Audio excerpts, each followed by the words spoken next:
Corporate సంస్థలకు అనుకూలంగా వ్యవసాయ చట్టాలు తీసుకురావడమా? సిగ్గు Modi down down, Modi down down. Student union సంఘం స్టేట్ కాల్ ఉంది ప్రోగ్రామ్. అంటే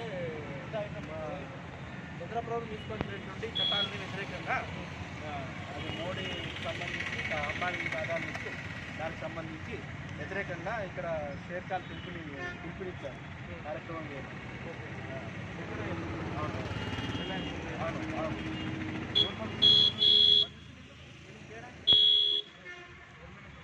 పర్మిషన్ ఎందుకు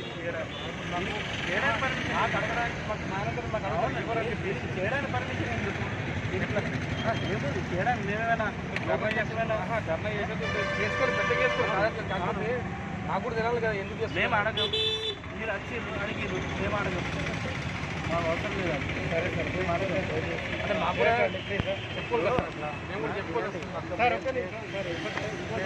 ఏమో చేయట్లే, మీ అద్దాలేం పల్ల కొట్టట్లే, మేము శాంతి ఉంటుందా ధర్నా చేసుకొని వెళ్ళిపోతున్నాం. అది మేము లోపల పోయి మేము అడగలేం కదా, ధర్నాకు పర్మిషన్ ఇవ్వడానికి మిమ్మల్ని అయితే అడగలేం కదా. వాస్తవమే కానీ మేము అడగలేం. నా పేరు రఘురాం, ఏఎస్ఎఫ్ నిజామాబాద్ జిల్లా ప్రధాన కార్యదర్శి. ఈరోజు తెలంగాణ రాష్ట్ర వ్యాప్తంగా ఏఐఎస్ఎఫ్, ఏఐవైఎఫ్ విద్యార్థి యువజన సంఘాల ఆధ్వర్యంలో కేంద్రంలో ఉన్నటువంటి బీజేపీ ప్రభుత్వం ఏదైతే వ్యవసాయ చట్టాలు 3 ఆమోదించి రైతు వ్యతిరేక వ్యవసాయ చట్టాలను ఏదైతే ఆమోదించారో దీనికి వ్యతిరేకంగా ఇవాళ తెలంగాణ రాష్ట్ర వ్యాప్తంగా కూడా విద్యార్థి యువజన సంఘాల ఆధ్వర్యంలో ఈరోజు నిజామాబాద్ నగరంలోని రిలయన్స్ మార్ట్ దగ్గర కూడా ఇవాళ ధర్నా కార్యక్రమం నిర్వహించడం జరిగింది. ప్రధానంగా ఇవాళ బీజేపీ ప్రభుత్వం కేంద్రంలో వచ్చిన తర్వాత ఇవాళ కార్పొరేట్ వ్యవస్థను ఇవాళ ప్రోత్సహిస్తున్నటువంటి పరిస్థితి ఉంది. అదేవిధంగా చూసుకున్నటువంటి పరిస్థితి అయితే ఇవాళ వ్యవసాయ చట్టాల్లో కూడా ఇవాళ కార్పొరేట్